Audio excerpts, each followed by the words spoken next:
আচ্ছা, আজকে আমাদের চ্যাপ্টার 3 ফার্স্ট পেপারের, যেটা হচ্ছে পর্যাবৃত্ত ধর্ম আর রাসায়নিক বন্ধন, এই চ্যাপ্টারটা আমরা শুরু করতেছি। এই চ্যাপ্টারটা যেভাবে আছে আর কি বইয়ে, সেটা হচ্ছে প্রথম দিকে প্রত্যেকটা গ্রুপ, এই পর্যায় সারণীর প্রত্যেকটা ব্লকের মৌল, যেটা এস পি ডি এফ এরকম এই ব্লকের মৌলগুলা, এগুলার ধর্ম নিয়ে আলাদা আলাদা করে বলা আছে। এরপর সেকেন্ড, তারপরে যেটা জিনিস এইখানে, হ্যাঁ আবির কিছু বলতেছিস? ওয়ালাইকুম আসসালাম। এরপর যেটা আছে সেটা হচ্ছে আহ, পর্যাবৃত্ত ধর্ম 9-10 আমরা কিছু পড়ে আসছিলাম, আয়নীকরণ শক্তি, ইলেকট্রন আসক্তি, তড়িৎ-ঋণাত্মকতা, এগুলা পর্যাবৃত্ত ধর্ম আরো কয়েকটা এক্সট্রা অ্যাড করা আছে। অ্যান্ড লাস্টের দিকে হচ্ছে রাসায়নিক বন্ধন, সেটা হচ্ছে আয়নিক বন্ধন, সমযোজী বন্ধন, আরো কিছু এক্সট্রা বন্ধন, সন্নিবেশ সমযোজী বন্ধন, আর হচ্ছে হাইড্রোজেন বন্ধন। তো এভাবে চ্যাপ্টারটার মধ্যে ভাগ করা আছে। তো আমরা চ্যাপ্টারটা বইয়ে যেভাবে গোছানো আছে সেই অনুযায়ী পড়বো না, কারণ তাতে পড়তে গেলে উল্টাপাল্টা লাগবে, অনেক কিছু বোঝা যাবে না। তো আমি আমার মতো করে যেভাবে সোজা হবে ওভাবে চ্যাপ্টারটাকে শুরু করবো, তারা ওইভাবেই পড়বি। কেউ যদি প্রথম থেকেই চ্যাপ্টারটা পড়া শুরু করিস, অনেক কিছু বুঝতে পারবি না। তো ফার্স্টে আজকে আমরা যেখান থেকে শুরু করব সেটা হচ্ছে পর্যায়বৃত্ত ধর্ম দিয়ে শুরু করব। তো আমরা এই চ্যাপ্টারটার পর্যায়বৃত্ত ধর্ম পোর্শনটা থেকে শুরু করব, অর্থাৎ ফার্স্টের দিকে প্রত্যেকটা গ্রুপ নিয়ে যে আলাদা আলাদা করে বলা আছে, যে গ্রুপ 1 এর মৌলসমূহের ধর্ম, গ্রুপ 2, গ্রুপ 14, এরকম বিভিন্ন গ্রুপগুলা নিয়ে আলাদা আলাদা করে এদের ধর্ম বৈশিষ্ট্যগুলা বলা আছে। ওগুলাকে স্কিপ করে তারপর S block, P block, D block, F block, এদের ধর্ম এগুলো নিয়ে যে আলোচনা করা আছে ওগুলাকে স্কিপ করে আমরা একদম পর্যাবৃত্ত ধর্ম থেকে শুরু করব। পরে আমরা পর্যাবৃত্ত ধর্ম, রাসায়নিক বন্ধন, সেগুলো শেষ করে এই সামনের দিকে আসবো, তাইলে আমাদের পুরো চ্যাপ্টারটা বুঝতে সুবিধা হবে। ওকে।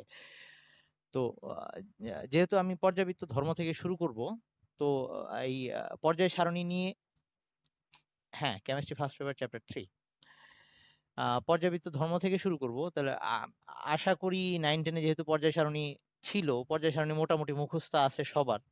আই মিন পুরাটা মুখস্থ না থাকলেও অন্তত এই 1, 2, 13, 14, 15, 16, 17, 18 আর এই যে এখান থেকে 21 থেকে 30 এই পর্যন্ত আশা করি মুখস্থ আছে। ওইটুকু হইলেই আনাফ।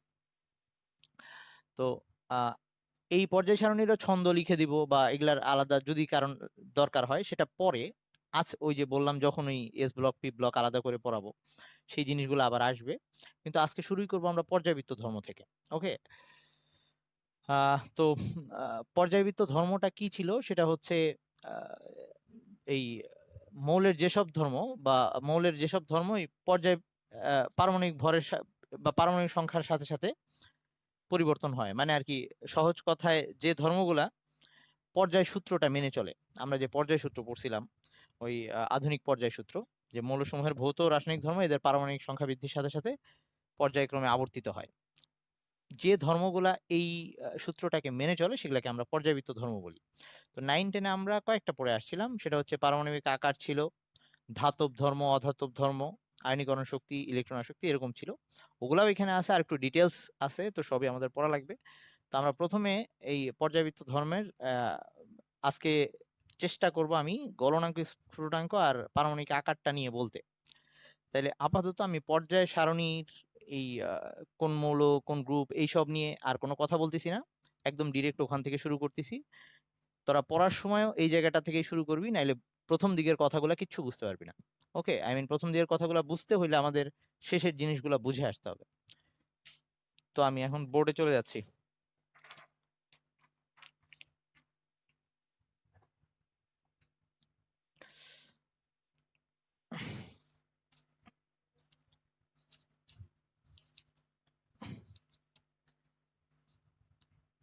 ওকে, ফার্স্টে পর্যায়বৃত্ত ধর্মের সংজ্ঞাটা লিখে ফেলি।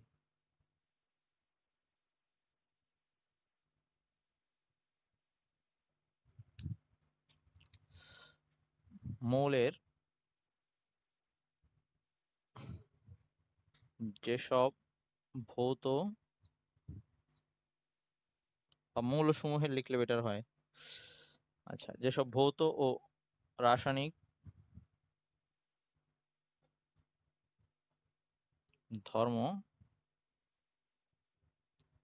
পর্যায় সূত্র অনুসারে আবর্তিত হয়।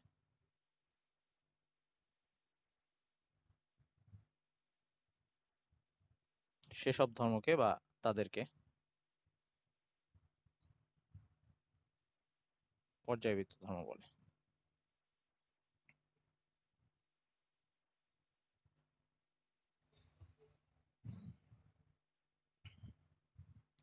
তাদেরকে পর্যায়বৃত্ত ধর্ম বলে। সবার লেখা হলে বলিস।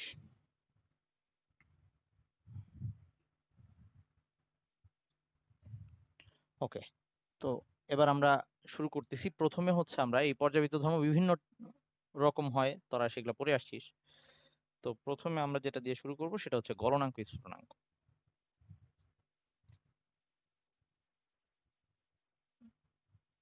গলনাঙ্ক ও স্ফুটনাঙ্ক, তো এটাকে আমরা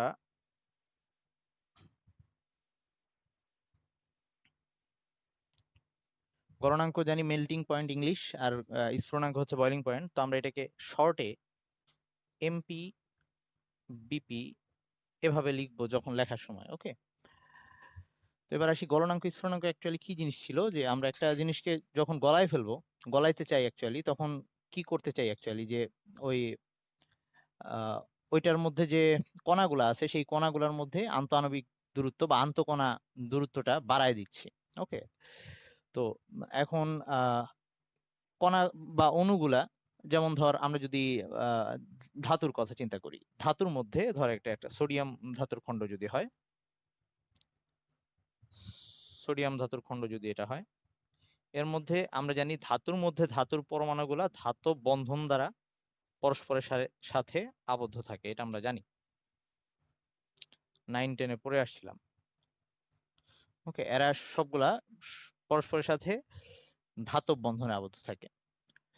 তো এইখানে অণুগুলোকে দূরে সরাইতে হলে আমার ওই ধাতব বন্ধনটাকে ভেঙে দেওয়া লাগবে, বা পরমাণুগুলোকে দূরে সরাইতে হলে।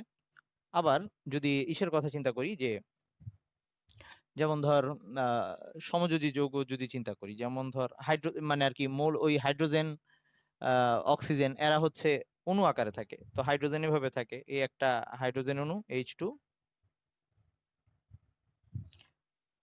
তার পাশে আর একটা হাইড্রোজেন অণু, এরা এভাবে থাকে। তো এদের ক্ষেত্রে গলনাঙ্ক স্ফুটনাঙ্ক হচ্ছে এদের এই দূরত্বটা বৃদ্ধি করে দেওয়া, এরকম। বা ধর যদি আমরা আয়োডিন নিই,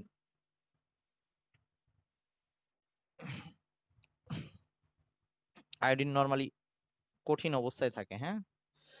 তো এই যে এদের মধ্যে যে এই আয়োডিনের যদি গলনাঙ্ক স্ফুটনাঙ্ক বলতে যাই, তার মানে আমি আয়োডিন অণুগুলাকে দূরে সরাই দিতে হবে। ওকে, তো এই ক্ষেত্রে আমার ধাতব বন্ধনটা ভাঙতে হবে। ওই ক্ষেত্রে আমার যে বলটাকে অতিক্রম করতে হবে সেটার নাম হচ্ছে ভ্যান্ডার ওয়ালস আকর্ষণ বল। এখানে যে জিনিসটা আছে সেটা হচ্ছে ভ্যান্ডার এই ভ্যান্ডার ওয়ালস বল কি, সেগুলো আবার আমরা সামনে গিয়ে পড়বো, কিন্তু তোরা এটা আগেই পড়ে আসছিলি, ভ্যান্ডার ওয়ালস বল। আচ্ছা, আর কখনো কখনো এরকম হইতে পারে তারা মৌলের পরমাণুগুলা পরস্পরের সাথে সমযোজী বন্ধনে আবদ্ধ থাকতে পারে। যেমন সিলিকন যখন থাকে, সিলিকন, এই সিলিকন প্রকৃতিতে থাকে যখন একটার সাথে আরেকটা এরকম, প্রত্যেকটা সিলিকন তার আশেপাশে আরো 4টা সিলিকনের সাথে এরকম সমযোজী বন্ধনে আবদ্ধ হয়ে থাকে। ওকে, তার মানে গলনাঙ্ক স্ফুটনাঙ্ক এই 3 ক্ষেত্রে আমার 3 ভাবে ব্যাপারটাকে ব্যাখ্যা করা লাগতেছে। যদি ধাতুর ক্ষেত্রে বলতে যাই, তখন একটা ধাতব পরমাণু থেকে আরেকটাকে যখন সরাবো, তখন অ্যাকচুয়ালি ধাতব বন্ধন কত সহজে ভাঙা যাচ্ছে, বা ওই বন্ধনটাকে অতিক্রম করতে কিরকম শক্তি লাগতেছে, সেইটার উপরে ভিত্তি করে আমার বলা লাগবে তার গলনাঙ্ক স্ফুটনাঙ্ক কেমন হবে। যদি আমি সমযোজী যেসব মৌলগুলা এরকম অণু আকারে থাকে তাদের ক্ষেত্রে বলতে যাই, তখন আমার বলতে হবে ওই ভ্যান্ডার ওয়ালস বলটা ছিন্ন করতে আমার কি পরিমাণ শক্তি অ্যাপ্লাই করতে হবে, সেটার উপর ভিত্তি করে আমার বলা লাগবে গলনাঙ্ক স্ফুটনাঙ্ক। একইভাবে যদি এরকম কোনো আহ, মৌলগুলার দেখি যারা এরকম সমযোজী বন্ধনে আবদ্ধ হয়ে কেলাস গঠন করে থাকে, এদের কথা যদি বলতে যাই, তাহলে এই ক্ষেত্রে আবার সমযোজী বন্ধন নিয়ে চিন্তা করতে হচ্ছে।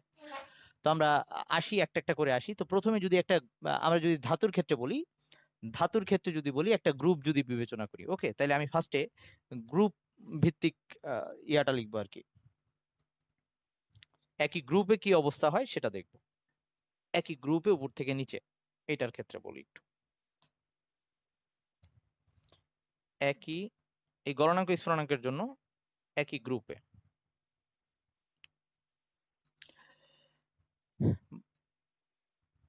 একই গ্রুপে যদি দেখি, ধর আমরা যদি ওই ধাতুর জন্য দেখি, ধর গ্রুপ 1 এ, গ্রুপ 1 এখানে কি কি আছে, ওই হাইড্রোজেন বাদ দিলাম যেহেতু এটা অধাতু, লিনাকে রেবা ছুঁয়ে ফেলেছে এরকম ছিল আর কি। ওকে, তো এইখানে যে ইয়া আছে, ধাতুর পরমাণুগুলো আছে, এরা সবাই কিন্তু ওই লিথিয়ামের সাথে, প্রত্যেকটা লিথিয়াম একটা আরেকটার সাথে ধাতব বন্ধন দ্বারা যুক্ত। ধর সোডিয়ামের কথাটা একটু আগে যখন সোডিয়ামকে দেখছিলাম, এই একটা একটা করে সোডিয়াম পরমাণু যদি চিন্তা করি, সোডিয়াম ওই আমরা দেখছিলাম এরকম 9-10-এ দেখে আসছিলাম, এই মাঝখানে মুক্ত ইলেকট্রন গুলা ছোটাছুটি করে। ওকে, তো সেই ক্ষেত্রে যেটা হয়, এই এটাকে আমরা পারমাণবিক শ্বাস বলতাম বা কোর বলতাম, আমাদের আশা করি মনে আছে।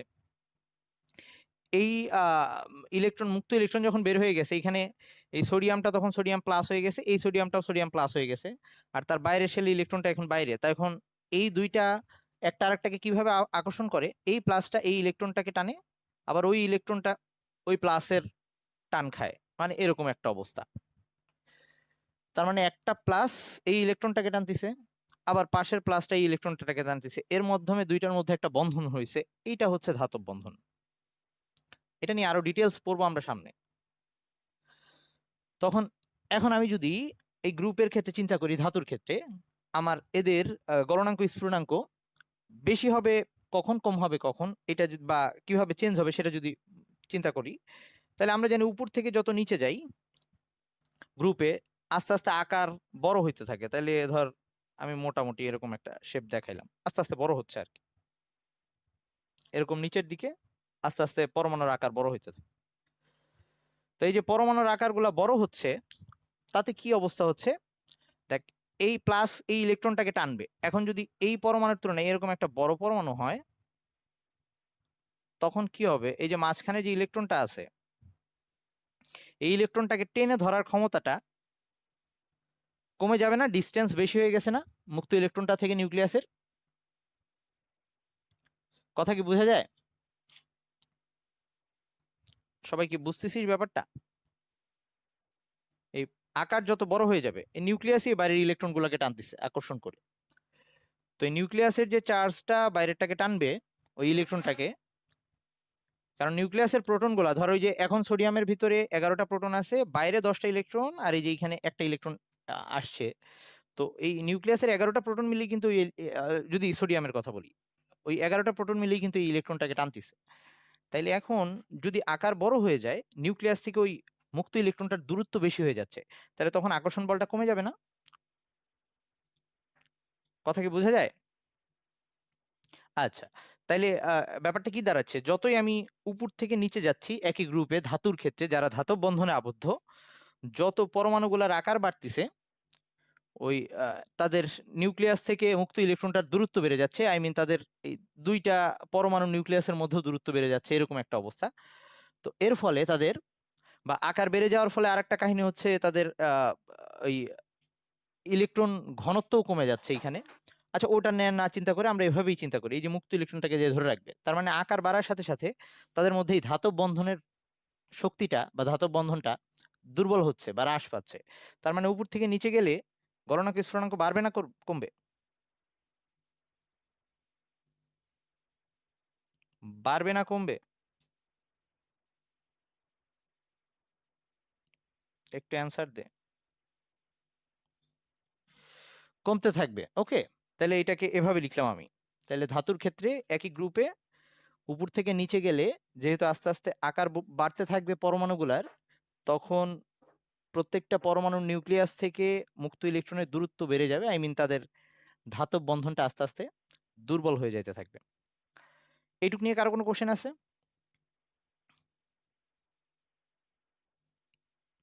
কারো কোনো কোশ্চেন আছে রে? আচ্ছা, যদি কোশ্চেন না থাকে, তাহলে আমরা এবার একই গ্রুপে আরেকটা দেখব। এটা তো ধাতুর জন্য দেখলাম, যদি অধাতুর জন্য হয় তখন কিরকম হবে। যেমন ধর আমরা ওই fluorine, chlorine, bromine, iodine, I mean group 17 যেটা, সেটার জন্য একটু দেখি। গ্রুপ 17,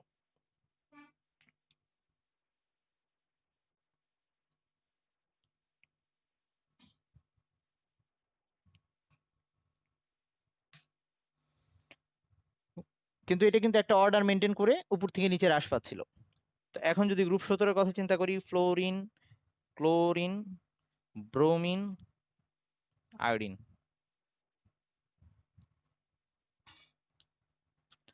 তাহলে এই ক্ষেত্রে আমরা যদি এদের অবস্থা দেখি, এরা হচ্ছে যে অণু আকারে থাকে। তাহলে এরকম একটা F2 অণু তার পাশের আরেকটা অণুর সাথে যে বন্ধন দ্বারা আবদ্ধ সেটা হচ্ছে ভ্যান ডার ওয়ালস বল। একটু আগে বলে আসলাম, ভ্যান ডার ওয়ালস বল ফোর্স।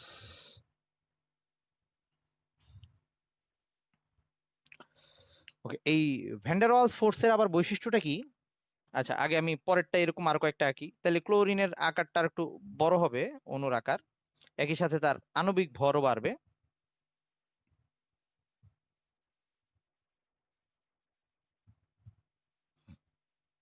এরকম ব্রোমিন, আয়োডিন আস্তে আস্তে আকার বাড়বে, আমরা জানি। তো এই ভ্যান ডার ওয়ালস বলের বৈশিষ্ট্যটা হচ্ছে, এখানে একটু লিখে রাখি, যে এইটা অণুর আকৃতি, অণুর আকৃতি ও আণবিক ভর বৃদ্ধির সাথে সাথে বৃদ্ধি পায়। কেন বৃদ্ধি পায় সামনে গিয়ে বুঝবো। আণবিক ভর বৃদ্ধির সাথে সাথে বৃদ্ধি পায়। ওকে, তাইলে ফ্লোরিনের মধ্যে, এইখানে ফ্লোরিন অণুর আকার বা আণবিক ভর যেটাই বলি না কেন সেটা অবশ্যই ক্লোরিনের তুলনায় কম। তাহলে এইখানে ভ্যান ডার ওয়ালস বলটা যত শক্তভাবে কার্যকর আছে, এখানে তার চেয়ে বেশি পরিমাণে আছে। এভাবে ব্রোমিনের তুলনায় আয়োডিনের সবচেয়ে বেশি পরিমাণে আছে। এজন্য যত আমরা উপর থেকে নিচে নামবো, আস্তে আস্তে গলনাঙ্ক স্ফুটনাঙ্ক বাড়বে না কমবে? গলনাঙ্ক স্ফুটনাঙ্ক বাড়বে না কমবে? বাড়বে। এবার তাইলে এবার এমপিবিপি, কেউ না বুঝলে বলিস কিন্তু, এমপিবিপি বাড়বে। এই মারিয়া, বুঝতেছিস? নামি, বুঝতেছিস? আচ্ছা, না, এখন পর্যন্ত আমি গ্রুপেই আছি। আমি এখন পর্যন্ত গ্রুপেই আছি, উপর থেকে নিচে। গ্রুপ বললেই উপর থেকে নিচে, পর্যায় বললে বাম থেকে ডানে। এখন আমি গ্রুপের মধ্যে আছি। আচ্ছা, আবিরের জন্য আরেকবার বলবো, সেটা হচ্ছে যে কেউ না বুঝলে বলিস, মানে পরে বলার চেয়ে আগে বলাটা বেটার। এই একটু আগে বলতেছিলাম ধাতব বন্ধন দিয়ে, কারণ ধাতুর পরমাণু ছিল। এখন আমি অধাতুর মধ্যে চলে আসছি। এরা ধাতব বন্ধন দিয়ে যুক্ত না। এরা একটা অণুর সাথে আরেকটা অণু অণু আকারে থাকে, এবং একটা অণুর সাথে আরেকটা অণু তারা কিভাবে থাকে? তারা থাকে হচ্ছে ভ্যান ডার ওয়ালস বল দিয়ে যুক্ত থাকে। তাহলে যতই উপর থেকে নিচে নামবো আমি, সেই ক্ষেত্রে আমার ভ্যান ডার ওয়ালস বলটা অণুর আকৃতি আর অণুর ভর বৃদ্ধির সাথে সাথে বা আণবিক ভর বৃদ্ধির সাথে সাথে বেড়ে যায়। তাহলে অবশ্যই যত উপর থেকে নিচে নামবো, আস্তে আস্তে এদের আন্তঃআণবিক আহ, আকর্ষণ বল বৃদ্ধি পাবে। তার মানে গলনাঙ্ক স্ফুটনাঙ্ক বেড়ে যাবে। সবাই এটুকু বুঝছিস? আচ্ছা, এখন যদি এটা, হ্যাঁ বল। হ্যাঁ, ধাতুর ওই যে ব্যাখ্যা তো দিলাম। ধাতুর ক্ষেত্রে ব্যাপারটা ছিল ধাতব বন্ধন, আর অধাতুর ক্ষেত্রে এখানে ভ্যান ডার ওয়ালস বল। ধাতব বন্ধন আকার বাড়ার সাথে সাথে ওই ধাতব বন্ধনটা ইয়া হয়ে যাচ্ছে, দুর্বল হয়ে যাচ্ছে পরমাণুর আকার বাড়ার সাথে সাথে, কারণ ওই একটা থেকে আরেকটা ডিস্টেন্স বেড়ে যাচ্ছে, ইলেকট্রন থেকে ডিস্টেন্স বেড়ে যাচ্ছে। আর ভ্যান ডার ওয়ালস বলটা আকার বাড়ার সাথে সাথে বেড়ে যায়। কেন বেড়ে যায় সামনে গিয়ে বলবো, বলছি। ওকে, আচ্ছা, এই কারণে ফ্লোরিনটা প্রকৃতিতে গ্যাস আকারে থাকে, এইটাও গ্যাস, এইটা আবার তরল। তার মানে এইটার ওই যে আকর্ষণ বল বেড়ে গেছে, আরো আস্তে আস্তে আকর্ষণ বল বাড়তিছে। এইটা সলিড আকারে থাকে। ওকে, তার মানে আস্তে আস্তে গলনাঙ্ক স্ফুটনাঙ্ক বাড়তিছে। এটুক বুঝছিস? আচ্ছা, এটা যদি এখন গ্রুপ 18 হয়, গ্রুপ 18 হয় যদি, আমি যদি এটা গ্রুপ 18-র জন্য বলি, ওটাও কিন্তু অধাতুই, আই মিন নিষ্ক্রিয় গ্যাস যেটা। গ্রুপ 18-র জন্য বলি, এরা হচ্ছে ধর হিলিয়াম, আচ্ছা এভাবে লিখছি, হিলিয়াম, নিয়ন, আর্গন, ক্রিপ্টন, জেনন, রেডন যেটা। তো এই ক্ষেত্রেও এদের এই যে এরা কিন্তু এক পরমাণু গ্যাস, মানে এরা একটা পরমাণু সিঙ্গেল সিঙ্গেল থাকে।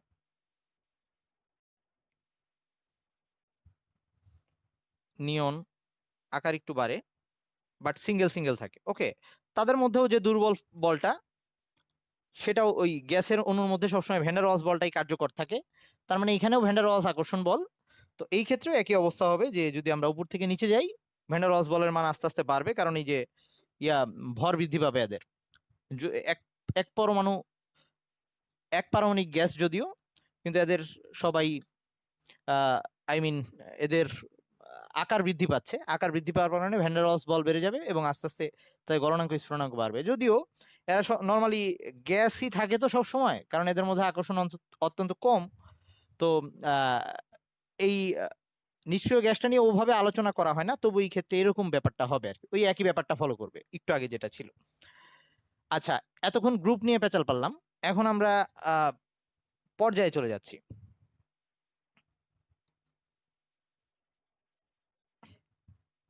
গ্রুপে যখন কথা বলতেছিলাম, শুধু ধাতু আসতেছিল অথবা শুধু অধাতু আসতেছিল, এরকম আসতেছিল। ওকে, কিন্তু যখন পর্যায়ে কথা বলবো, একই সাথে ধাতু, অধাতু, অর্ধধাতু সব চলে আসবে। আচ্ছা, এবার একটু আসি একই পর্যায়ে।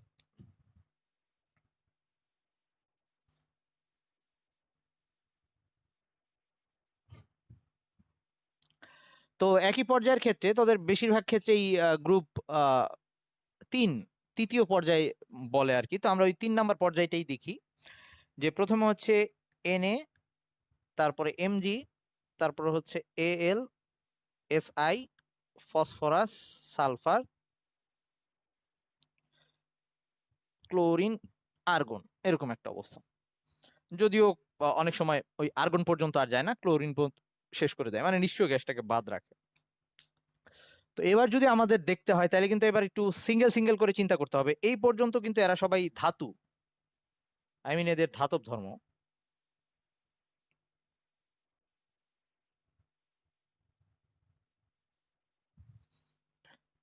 ওকে, একটু ডিফারেন্ট, ওই যে অর্ধধাতু বা অপধাতু এরকম বলা হয়তো। আবার এরা কিন্তু আবার অধাতু। তো এবার আমাদের গলনাঙ্ক স্ফুটনাঙ্ক বলতে গিয়ে একবারে একটা না কোনো কিছু বলতে পারবো না, একটু ভেঙে ভেঙে বলতে হবে। এই পর্যন্ত যখন বলতে হবে, তখন একরকম চিন্তা করে বলতে হবে, এইটা গিয়ে আরেক রকম চিন্তায় যাওয়া লাগবে, ওগুলা গিয়ে আরেকটাই চিন্তা যাওয়া লাগবে। তো আমি প্রথমে আসি, এগুলার মধ্যে কোন বন্ধন? সবগুলোর মধ্যে ধাতব বন্ধন, তাই কি না? যেমন সোডিয়ামের মধ্যে প্রত্যেকটা সোডিয়াম তার পাশের আরেকটা সোডিয়ামের সাথে, মানে এটা যদি আমি সোডিয়ামের কথা চিন্তা করি, সোডিয়াম পরমাণুর কথা চিন্তা করি, আরেকটা সোডিয়ামের সাথে, সোডিয়াম পরমাণুর সাথে বা ওই স্ফটিকের সাথে কি দ্বারা যুক্ত? এরকম একটা মুক্ত ইলেকট্রন দিয়ে যুক্ত, কারণ সোডিয়াম থেকে একটা ইলেকট্রন বেরিয়ে আসে। যদি ম্যাগনেসিয়ামের কথা বলি, ম্যাগনেসিয়াম সে ওই যে 2টা করে ইলেকট্রন ছেড়ে দেয়। এই ম্যাগনেসিয়ামের যে নিউক্লিয়াসটা, এটা কিন্তু আমি ম্যাগনেসিয়াম পরমাণু বুঝাচ্ছি না, ওই যে কোরটাকে বুঝাচ্ছি। তোরা একটু বুঝে নিস, হ্যাঁ, এটা ওই কোর বুঝাচ্ছি। তো ম্যাগনেসিয়ামের ক্ষেত্রে ম্যাগনেসিয়াম কিন্তু 2টা করে ইলেকট্রন ছাড়ে। তো মাঝখানে তখন এদের 2টার মধ্যে এরকম 2টা করে ইলেকট্রন চলে আসবে। তার মানে ধাতব বন্ধনে যে এই যে ইলেকট্রন গুলা, তোদের এটা না মনে থাকলে আবার আমাকে বলিস। 9-10 কিন্তু এটা ছিল, সামনে গিয়ে আবার আমরা ডিটেলস পড়বো, যে এখানে বাইরের শেল ইলেকট্রনটা মুক্তভাবে বেরোয় আসতে পারে। তো সোডিয়ামের বাইরের শেল থেকে ওই একটা ইলেকট্রন চলে আসছে, এটা চলাচল করতেছে। সো এইটা প্লাস, এটাও প্লাস হয়ে গেছে, এই 2টাকে ধরে রাখছে। এই আহ, এইটা, এই প্লাসটা এই ইলেকট্রনটাকে ধরছে, আবার ওই ইলেকট্রনটা এইটাকে ধরছে, এই প্লাসটাকে ধরছে। তো এর মাধ্যমে দুইজনের মধ্যে একটা বন্ধন হয়েছে। এখানে একই অবস্থা, 2টা ম্যাগনেসিয়ামের মধ্যে বন্ধন। না, এটাকে পাই বন্ধন বলা হয় না, এটাকে ধাতব বন্ধনই বলা হয়। ধাতুর মধ্যে যে স্পেশাল টাইপের বন্ধন, এটাকে আমরা ধাতব বন্ধনই বলি। ওকে, তারপরে আমি যদি অ্যালুমিনিয়ামের কথা বলি, তাহলে অ্যালুমিনিয়ামের মধ্যে কি হয়েছে? এরকম কোরের সাথে অ্যালুমিনিয়ামের বাইরে থেকে যে 3টা ইলেকট্রন, সেই 3টা ইলেকট্রন বাইরে চলে আসছে। তো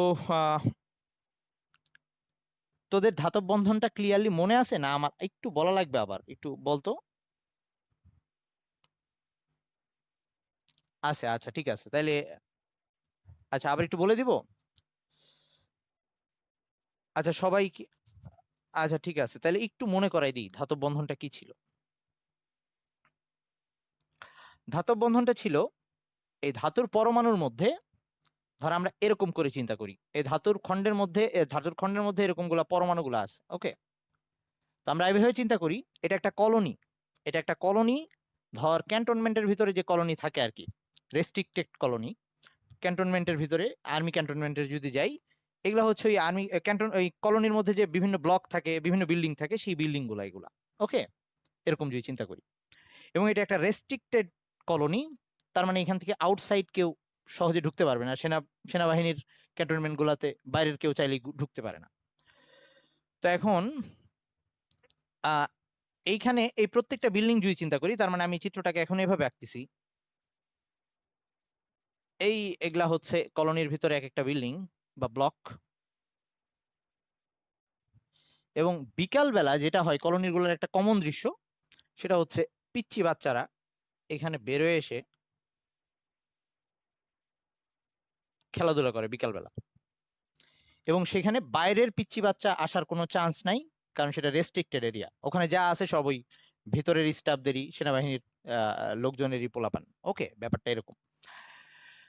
তাইলে এই যে যখন এই পিচ্চি পাচ্চিগুলা খেলাধুলা করতেছে, তারা খেলার ছলে এক বিল্ডিং থেকে আরেক বিল্ডিং এ যাওয়া আসা হবে, মানে এই বিল্ডিং এ যে প্যারেন্টসরা আছে, এই বিল্ডিং এর প্যারেন্টসরা এই বিল্ডিং এর প্যারেন্টসরা, ধর তাদের সাথে কোনো সম্পর্ক নাই, জানাশোনা নাই, এরকম যদি হয়, কিন্তু এই বিল্ডিং এর একটা বাচ্চা যদি পাশের বিল্ডিং এ যাওয়া আসা করতে থাকে এই খেলার কারণে, বা এই খেলার এই বন্ধুত্ব হওয়ার কারণে তাদের মধ্যে, তখন কিন্তু এই দুইটা বিল্ডিং এর মধ্যে একটা সম্পর্ক গড়ে উঠবে, তাই না?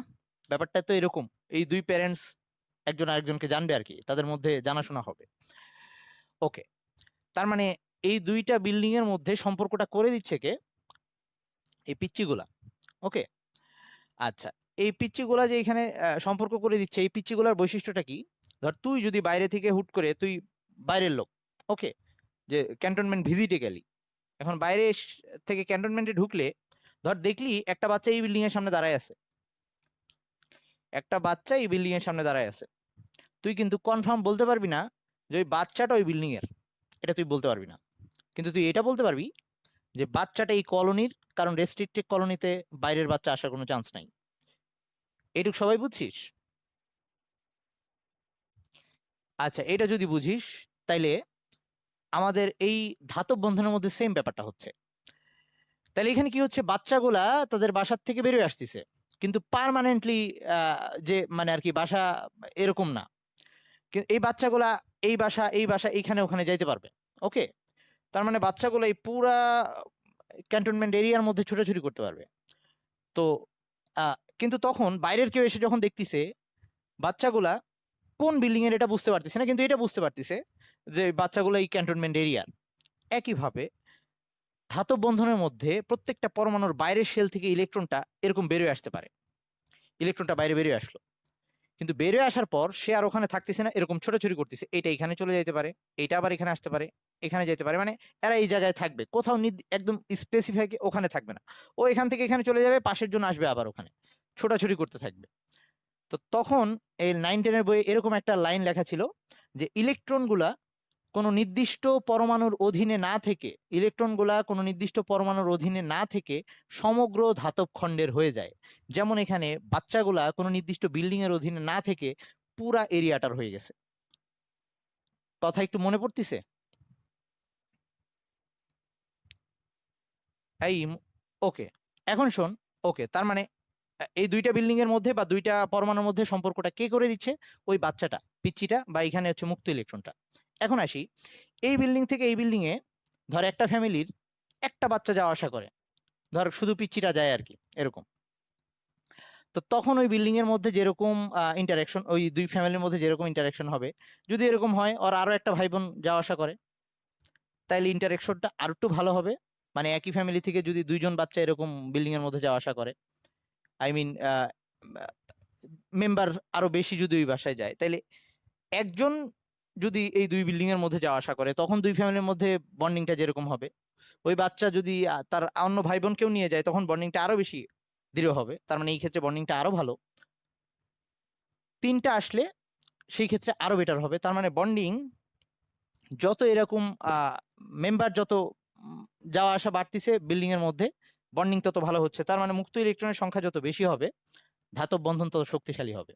ওকে, আচ্ছা, আরেকটা ব্যাপার আছে, এখন 3টার বেশি পোলাপান গেলে কিন্তু লাঠি নিয়ে দাঁড়ায় থাকবে পিটায় বের করে দেওয়ার জন্য। ওকে, তো আর ওইদিকে আমাদের যেতে হবে না। তো আমরা এই পর্যন্ত আসতেছি, তার মানে যে একটা ইলেকট্রন মুক্ত ইলেকট্রন থাকলে বন্ধনটা যতটা দৃঢ় হবে, 2টা মুক্ত ইলেকট্রন থাকলে বন্ধনটা আরো বেশি দৃঢ় হবে, 3টা থাকলে আরো বেশি দৃঢ় হবে। ওকে, তবে ওটা তো গল্প দিয়ে বুঝাইলাম, যদি বাস্তবে বুঝতে চাই ব্যাপারটা এরকম, বাস্তবে বুঝাইতে চাইলে F is proportional to Q1 Q2, যেটা আমরা ওই কুলম্বের বল বলতেছিলাম।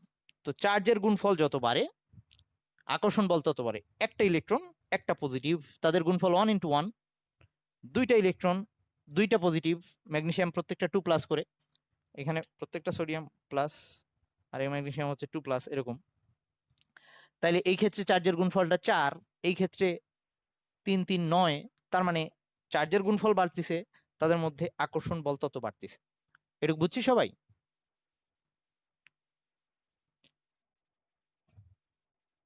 পারমাণবিক শ্বাস হচ্ছে ওই ইলেকট্রন বের হয়ে যাওয়ার পরে, এই বাচ্চাটা বের হয়ে যাওয়ার পরে এই বিল্ডিংটাকে বলবো ওই অ্যাটমিক কোর।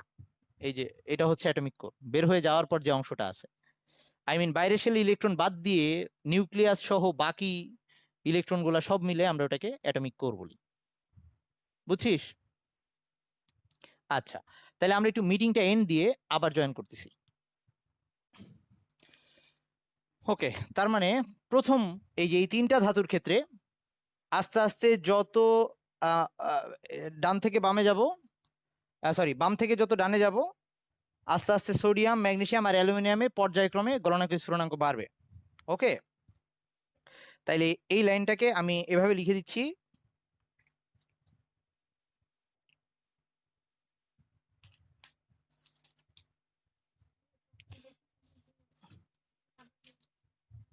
হ্যাঁ আসতেছি আসতেছি একটু পরে, আসতেছি একটু পরে আসতেছি, বলবো বলবো।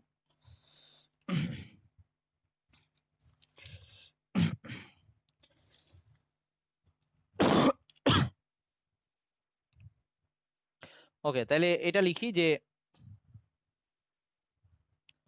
সোডিয়াম ম্যাগনেসিয়াম অ্যালুমিনিয়ামের ক্ষেত্রে বাম থেকে ডানে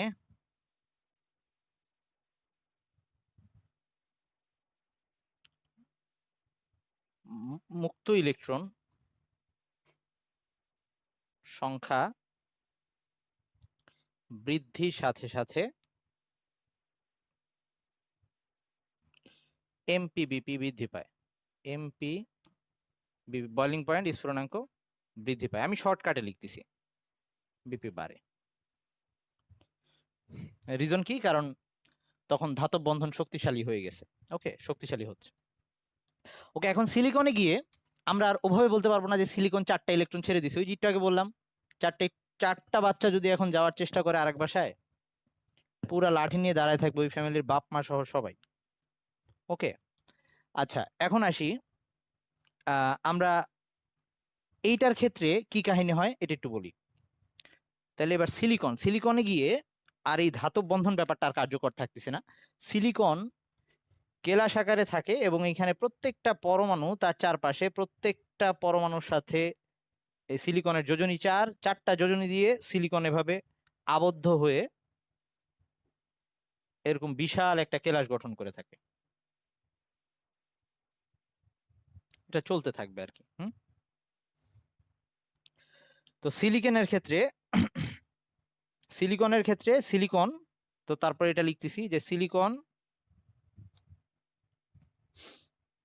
সিলিকনের কেলাস কাঠামোতে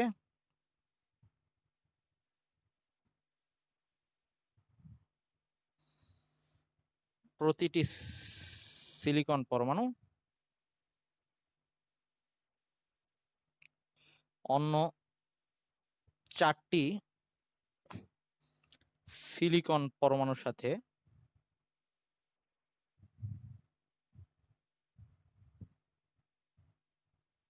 সমযোজী বন্ধন দ্বারা যুক্ত। সমযোজী বন্ধন দ্বারা যুক্ত।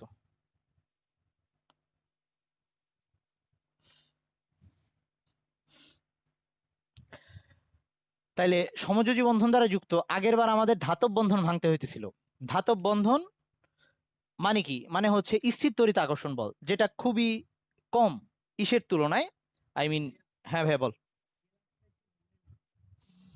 কেলাস হচ্ছে যখন এরকম গোছানো ভাবে পরমাণু বা অণুগুলা সাজানো থাকে কোথাও, বা আয়নগুলা, তখন সেটাকে আমরা কেলাস কাঠামো বলি, এলো পাথারি না। ওকে, আচ্ছা। এরকম নির্দিষ্ট একটা অর্ডার ফলো করবে, একটা স্পেস থাকবে নির্দিষ্ট, এগুলাকে আমরা কেলাস কাঠামো বলি। তো সিলিকন এরভাবে কেলাস আকারে থাকে এবং প্রত্যেকটা পরমাণুর সাথে সমযোজী বন্ধন দ্বারা যুক্ত, এবং সমযোজী বন্ধন খুবই শক্তিশালী।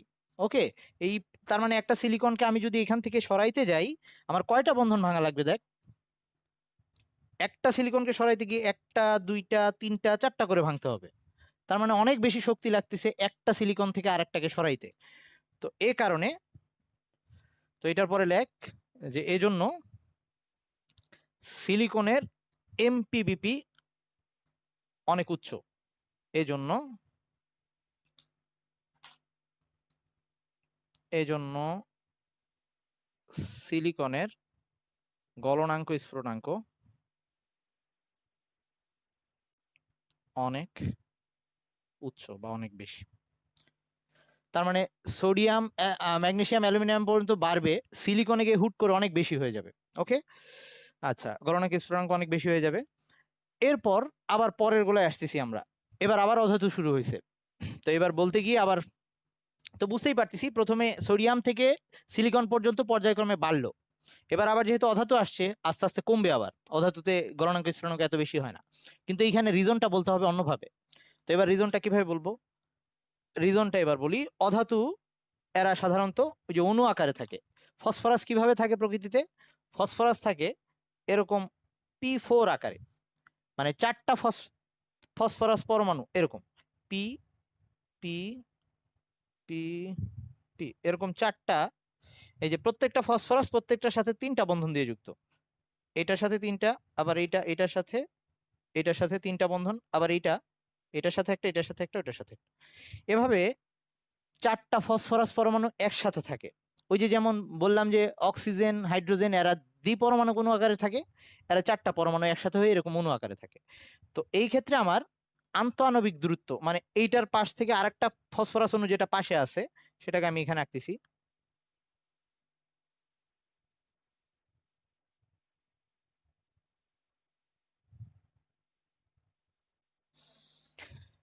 তাহলে এই ফসফরাসের সাথে এই ফসফরাস, এই দুইটা অণুকে পাশাপাশি সরাবো যদি আমাদের ওই যে গলনাঙ্ক স্ফুটনাঙ্কের কথা বিবেচনা আনতে চাই।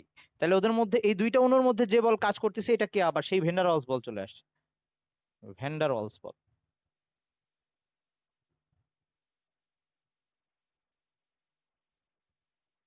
তাহলে ভ্যান্ডার ওয়ালস বল আবার কিরকম হবে এটা। ভ্যান্ডার ওয়ালস বল হচ্ছে ওই, এটা যেহেতু অনেক দূরে দূরে, এবং তাদের মধ্যে যে আকর্ষণ বল, এইটা ভ্যান্ডার ওয়ালস বল খুবই দুর্বল বল ছিল। তার মানে এবার গলনাঙ্ক স্ফুটনাঙ্ক আবার কমে যাবে। তাইলে ফসফরাসে ওই সিলিকনের চেয়ে আবার অনেক নিচে চলে আসবে গলনাঙ্ক স্ফুটনাঙ্ক। আচ্ছা, তাহলে এবার পরে সালফারে যাই। সালফারের কি অবস্থা দেখি, সালফারে কিভাবে থাকে। এবার আমি সালফারে যাচ্ছি। সালফারও এরকম প্রকৃতিতে থাকে হচ্ছে S8 আকারে, আটটা সালফার পরমাণু একসাথে হয়ে থাকে। তারা কিভাবে থাকে একটু আঁকতেছি আমি।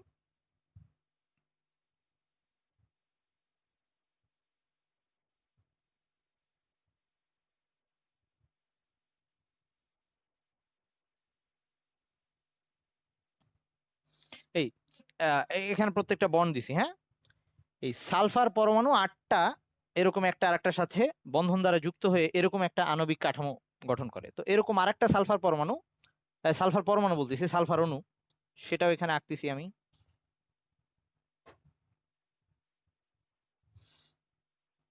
সালফার সালফার,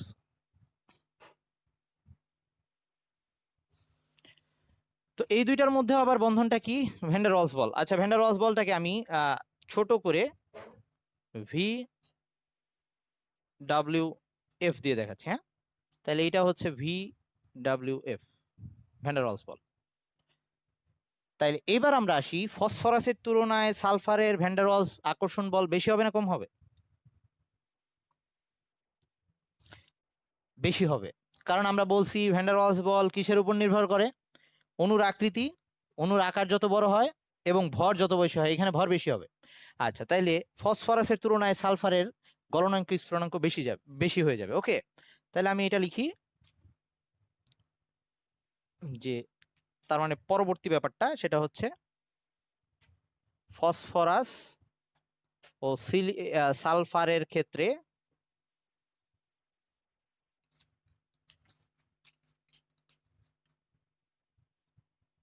অণুর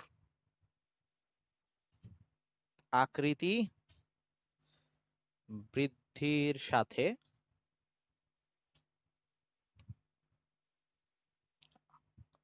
ওই গলনাঙ্ক এমপিবিপি বাড়ে।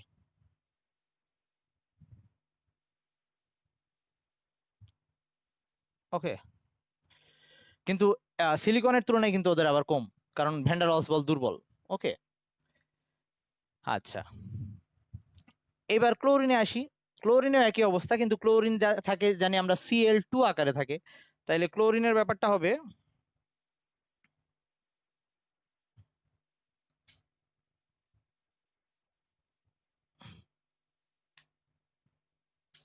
ক্লোরিনের ক্ষেত্রে এই একটা Cl2 অণু, তার পাশে আর একটা Cl2 অণু, তো এই যে মাঝখানে ভ্যান ডার ওয়ালস বল, এটা কিন্তু আগেরটার তুলনায় ফসফরাস আর সালফারে গিয়ে বেড়ে গেছিল, সালফারের তুলনায় আবার এটা কম হয়ে যাবে। ওকে, তো এখানে লিখি পরবর্তীতে পরবর্তীতে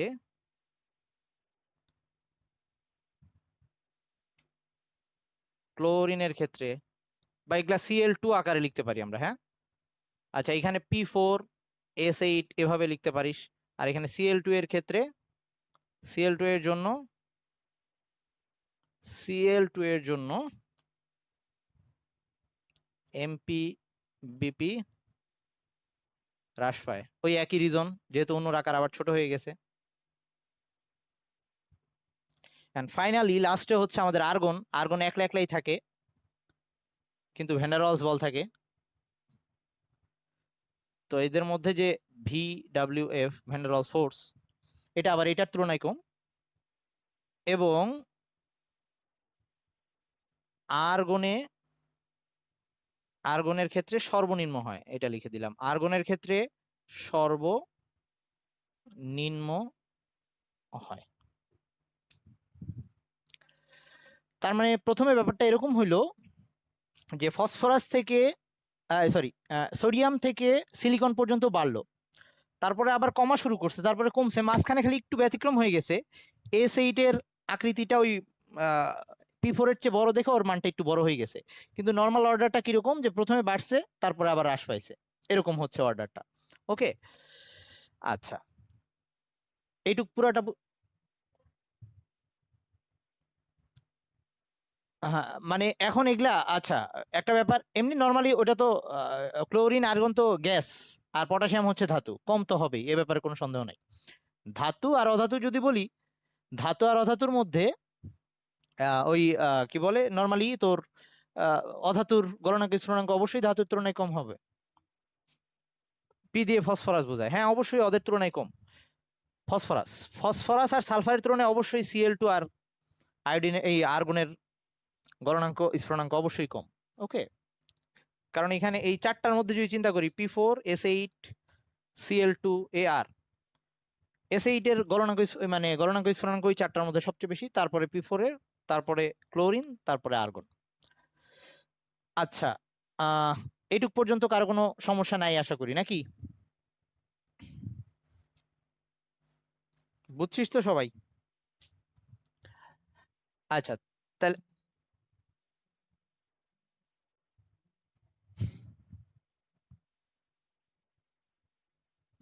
ওই নর্মালি সমযোজী বন্ধন দিয়ে যেটা আবদ্ধ থাকবে সেইটা সবচেয়ে বেশি হবে, যদি কেলাস আকারে থাকে। হুম, ওই যে সিলিকন সবচেয়ে বেশি হবে, সিলিকনেরটা বললাম, কারণ ওখানে সবগুলো একটা আরেকটার সাথে এই পুরা পর্যায়টার মধ্যে সিলিকনের গলনাঙ্ক স্ফুটনাঙ্ক সবচেয়ে বেশি হবে, কারণ সবগুলো একটা আরেকটার সাথে 4টা বন্ধন দিয়ে আবদ্ধ হয়েছিল। আচ্ছা, এইবার আসি আমরা তারপরে যেটা, সেটা হচ্ছে পারমাণবিক আকার। ওকে, পারমাণবিক আকার 9, 10 একটু পরে আসছিলাম, তবে আমরা এটা আজকে পুরাপুরি শেষ করতে পারবো কিনা আমি জানি না, সময় হয়ে যাচ্ছে, তো যেটুকু পারি আমি দেখাচ্ছি। তো পারমাণবিক আকার আমাদের একটা পর্যায়বৃত্ত ধর্ম, এটা আমরা 9, 10 পড়ে আসছি। তো এই ক্ষেত্রে আরেকটু ডিটেলস নর্মাল ফার্স্টে বলতেছি, যে নর্মালি আমরা একই গ্রুপে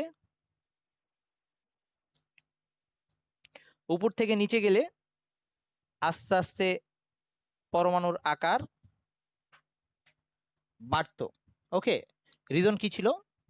রিজন ছিল এই পরমাণুর নিউক্লিয়াস আর বাইরে যে ইলেকট্রনগুলা, শেলগুলা আস্তে আস্তে উপর থেকে নিচে নামলে একই গ্রুপে আস্তে আস্তে শেলের সংখ্যা, এটার মধ্যে যদি এটা হয় লিথিয়ামের মধ্যে ছিল এরকম 2, 1, মানে শেল 2টা। পরেরটা হচ্ছে সোডিয়াম, যদি আমি এটা গ্রুপ 1 বলি, এটা হচ্ছে 2, 8, 1। তার মানে আস্তে আস্তে উপর থেকে নিচে নামলে আমাদের শেল সংখ্যা বাড়তিছে, নতুন নতুন শেল যুক্ত হচ্ছে, একই সাথে প্রোটন সংখ্যাও বাড়তিছে। তবে প্রোটন সংখ্যা বাড়ার কারণে আকর্ষণ সংখ্যাও কিন্তু, আকর্ষণের পরিমাণটাও কিন্তু আগের তুলনায় বেড়ে যাচ্ছে, কিন্তু যে পরিমাণে ইয়া আকর্ষণ বাড়তিছে তার তুলনায় বিকর্ষণ, এইখানে একটা পরমাণুর মধ্যে দুইটা ব্যাপার কাজ করে একসাথে, আকর্ষণও আছে বিকর্ষণও আছে। সেটা কি?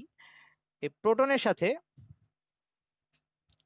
বাইরের ইলেকট্রন, প্রোটন সবসময় বাইরের ইলেকট্রনকে টানবে ভিতরের দিকে, এটা হচ্ছে আকর্ষণ। আবার এই যে ভিতরে যে ইলেকট্রনগুলো আছে, এইখানে ইলেকট্রন যেগুলো আছে, এরা আবার একটা আরেকটাকে বিকর্ষণ করতে থাকে। ইলেকট্রনকে বিকর্ষণ করবে, এটা এটাকে বিকর্ষণ করবে, আবার এইটা এটাকে বিকর্ষণ করবে। তার মানে আকর্ষণ বিকর্ষণ একই সাথে কার্যকর হচ্ছে। তো যদি আমরা ওই ইসের সূত্র অনুযায়ী বলতে যাই, যে কুলম্বের সূত্র অনুযায়ী উপর থেকে নিচে আসলে প্রোটন বিকর্ষণ করে। ওকে, তো এখন আসি, এই প্রোটন বাইরের ইলেকট্রনগুলো টানতেছে, এর ফলে আকারটা চেপে আসার কথা ছিল। কারণ কি হচ্ছে ব্যাপারটা, এইখানে প্রোটন হচ্ছে 11টা, সোডিয়ামের প্রোটন হচ্ছে 11টা, লিথিয়ামের প্রোটন হচ্ছে 3টা, ম্যাগনেসিয়ামের প্রোটন হচ্ছে 12টা। তো আমরা একটু আগেই কুলম্বের সূত্র দিয়ে বলে আসছি যে যত চার্জের গুণফল বাড়বে, তাইলে এখন চার্জের গুণফল বেড়ে যাচ্ছে, 11 × 11, এখানে 12 × 12, আকর্ষণ বল আরো বেড়ে যাচ্ছে। কিন্তু একই সাথে নতুন নতুন ইলেকট্রন আসার কারণে তাদের মধ্যে বিকর্ষণ বলটাও বেড়ে যাচ্ছে, এবং এই নিউক্লিয়াসই তো ওগুলাকে টানবে, বাইরের ইলেকট্রনগুলোকে টানবে। এই নিউক্লিয়াসকে, এই যে নিউক্লিয়াসের চারপাশে যে ইলেকট্রনগুলো আছে, এই নিউক্লিয়াসের চারপাশে যে ইলেকট্রনগুলো আছে, এগুলা কিন্তু ইলেকট্রনকে আবার একটা ব্যাপার বাধা দিচ্ছে, ওই বাইরের ইলেকট্রনটাকে আকর্ষণ করতে বাধা দিচ্ছে, কারণ এরা আবার ওই যে ওই ইলেকট্রনগুলোকে বিকর্ষণ করতেছে। তার মানে এখানে দুইটা ব্যাপার, ইলেকট্রন চাচ্ছে বাইরের ইলেকট্রনগুলোকে টেনে আনতে, মানে আকর্ষণ বল বাড়ছে, কিন্তু একই সাথে ইলেকট্রন সংখ্যা বেড়ে যাওয়ায়, নিচের দিকে আসার ফলে ইলেকট্রন সংখ্যা বেড়ে যায়, ইলেকট্রনটা নিউক্লিয়াস ইলেকট্রনগুলা, মানে বেড়ে যায় বৃদ্ধি পাওয়া যে ইলেকট্রনগুলা, সেই ইলেকট্রনগুলা নিউক্লিয়াসটাকে ঘিরে ফেলছে, ওই বাইরের ইলেকট্রনগুলোকে টানতে দিচ্ছে না, ব্যাপারটা এরকম। এই ব্যাপারটাকে বলা হয় শিল্ডিং ইফেক্ট। মানে হচ্ছে শিল্ড মানে কি, শিল্ড মানে হচ্ছে ঢাকনা বা আচ্ছাদন। ওকে, শিল্ডিং, হ্যাঁ বলতেছি, আমি আবার বলতেছি, শিল্ডিং ইফেক্ট বা আচ্ছাদন প্রভাব। এখানে কি কাহিনী হচ্ছে, এই নিউক্লিয়াস বাইরের ইলেকট্রনগুলোকে টানতেছে ভিতরের দিকে, আকর্ষণ বল, সেটা কিসের উপর নির্ভর করবে? সেটা হচ্ছে চার্জের গুণফলের সমানুপাতিক, আমরা জানি।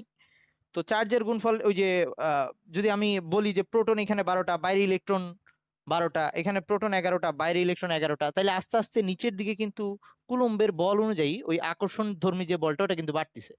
কিন্তু কুলম্বের বল কিন্তু আবার বিকর্ষণ ধর্মীয় আছে। কুলম্বের আকর্ষণ, এখানে কুলম্বের বল দুইটা টাইপের আছে, আকর্ষণ ধর্মীয় আছে, বিকর্ষণ ধর্মীয় আছে, যেটা ওই ইলেকট্রনকে বিকর্ষণ করতেছে। এবং আরেকটা ব্যাপার, যত উপর থেকে নিচে নামতেছি, নিউক্লিয়াসের চারপাশে শেল বেড়ে যাচ্ছে, তার মানে নিউক্লিয়াসকে ঘিরে রাখা ইলেকট্রনের সংখ্যা বেড়ে যাচ্ছে, নিউক্লিয়াসকে ঢেকে ফেলতেছে, এই নিউক্লিয়াসটা বাইরের ইলেকট্রনগুলোকে আকর্ষণ করতে গিয়ে বাধা পাচ্ছে, ওই বাধাটাকে বলা হয় শিল্ডিং ইফেক্ট।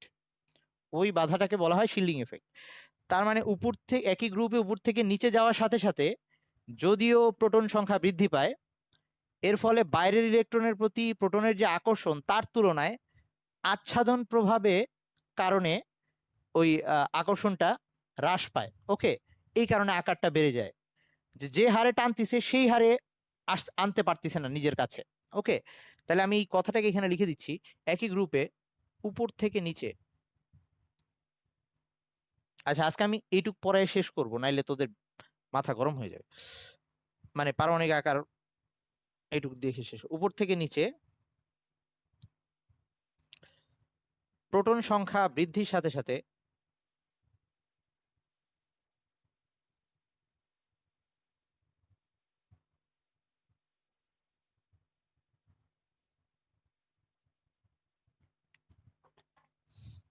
বহিস্থ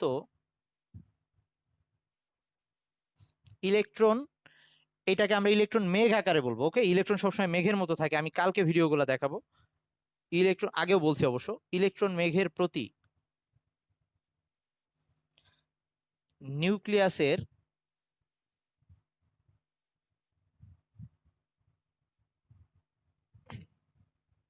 আকর্ষণ যতটুকু বৃদ্ধি পায়, আকর্ষণ যতটুকু বাড়ে, আচ্ছাদন প্রভাবের কারণে বা শিল্ডিং ইফেক্ট, ওটা বলতেই বেশি বেটার।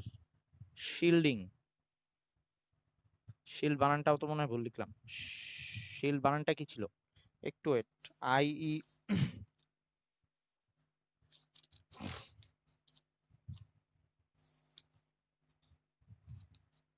ঠিক আছে, শিল্ডিং ইফেক্টের কারণে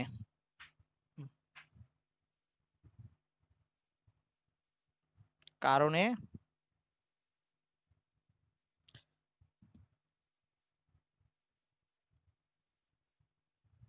আকর্ষণ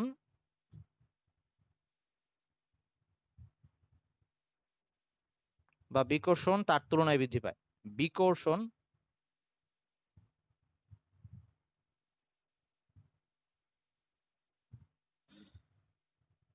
তার তুলনায় বৃদ্ধি পায়। ওকে, ফলে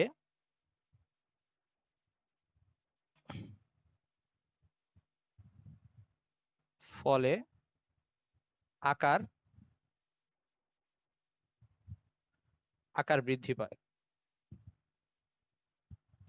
মানে আমরা আশা করতেছিলাম ইলেকট্রন মেঘগুলা নিউক্লিয়াসের কাছাকাছি চলে আসবে, আকর্ষণ বেড়ে গেছে, কিন্তু আকর্ষণ যতটুকু বাড়ছে শিল্ডিং ইফেক্টের কারণে বিকর্ষণটা তার তুলনায় বেড়ে গেছে।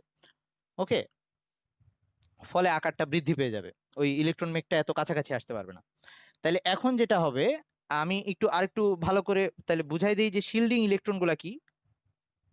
শিল্ডিং ইলেকট্রন হচ্ছে,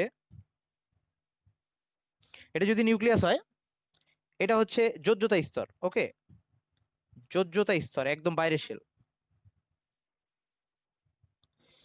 আর এটা হচ্ছে নিউক্লিয়াস।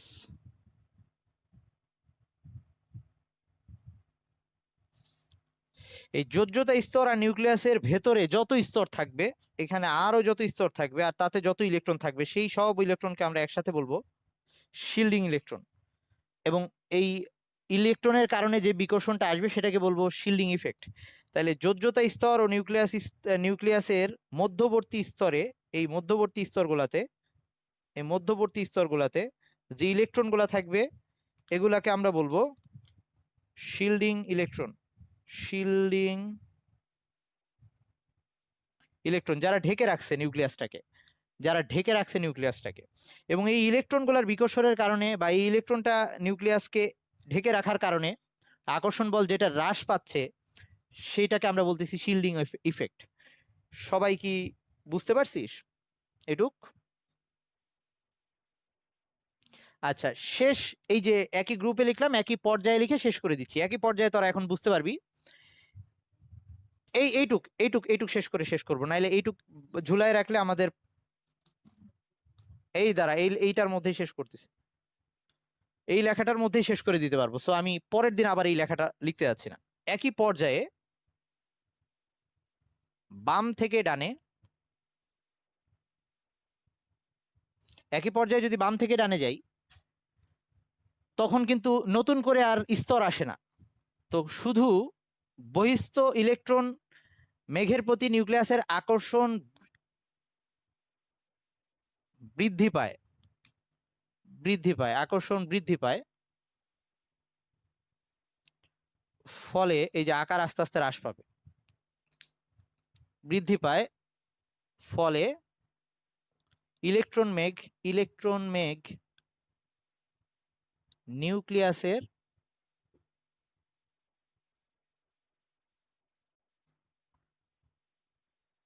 দিকে সরে আসে, অর্থাৎ আকার হ্রাস পায়। কারণ নতুন করে আর কিন্তু স্তর আসে নাই, শুধুই যে স্তর ছিল তার মধ্যে, অর্থাৎ আকার হ্রাস পায়। এইটুকের জন্য আমি পরের দিন যাইতে চাই নাই আর কি। ওকে, এইটুক থাকুক। আচ্ছা, এখন আমি একটু এটা এখানে গিয়ে দেখছি যে আমরা জানি যে একই পর্যায়ে যদি বাম থেকে ডানে যাই, তাহলে সোডিয়াম, ম্যাগনেসিয়াম, অ্যালুমিনিয়াম, এটা হচ্ছে 281, 282, 283 এরকম ছিল। তো এখানে কি হয়েছে, প্রোটন সংখ্যা বাড়ছে। ওকে, নতুন করে স্তর আর বাড়ে নাই, তার মানে শিল্ডিং ইলেকট্রন বাড়ে নাই, ওই যোজ্যতা স্তরের ইলেকট্রন বাড়ছে। যোজ্যতা স্তরে ইলেকট্রন বাড়ছে মানে শিল্ডিং ইলেকট্রন বাড়ে নাই। শিল্ডিং ইলেকট্রন কিন্তু ভিতরের ইলেকট্রনগুলো। তার মানে এবার নিউক্লিয়াস, ওই প্রোটন সংখ্যা বাড়ার কারণে নিউক্লিয়াস ওই বাইরের ইলেকট্রনগুলোকে যে আকর্ষণ বল দিয়ে টানতো, সেই বহিস্থ মেঘের প্রতি নিউক্লিয়াসের আকর্ষণটা এবার বেড়ে গেছে, ফলে ইলেকট্রনগুলো নিউক্লিয়াসের আরো কাছাকাছি চলে আসবে, এর ফলে আকার হ্রাস পাবে। ওকে, আশা করি বুঝতে প্রবলেম হবে না। তারপরে প্রবলেম হলে নেক্সট দিন বলিস। আচ্ছা, একই পর্যায়ে যতই বাম থেকে ডানে গেলাম, নতুন করে পর্যায়ে যুক্ত হয় নাই, নতুন করে শেল আসে নাই, আর আমরা, তার মানে শেল বাড়ে নাই, এর মানে কি নিউক্লিয়াস আর এটা ছিল বাইরের শেল। এই যে নিউক্লিয়াস আর বাইরের শেল, নিউক্লিয়াস আর বাইরের শেল, নিউক্লিয়াস আর বাইরের শেল, মাঝখানে শিল্ডিং ইলেকট্রন কিন্তু 8টাই আছে, 8টা। তার মানে শিল্ডিং ইলেকট্রন আর বাড়ে নাই, এর ফলে নিউক্লিয়াসকে ঘিরে রাখা ইলেকট্রনের সংখ্যা যেহেতু বাড়ে নাই, প্রোটন সংখ্যা বৃদ্ধির সাথে সাথে বহিস্থ ইলেকট্রনের প্রতি নিউক্লিয়াসের আকর্ষণটা বাড়ছে, বাট ওই যে ওই বাধাটা যেটা ছিল শিল্ডিং ইলেকট্রনের সংখ্যা না বাড়ার কারণে এবার আর বিকর্ষণটা বাড়তিছে না, এবার শুধু আকর্ষণটাই বাড়তিছে।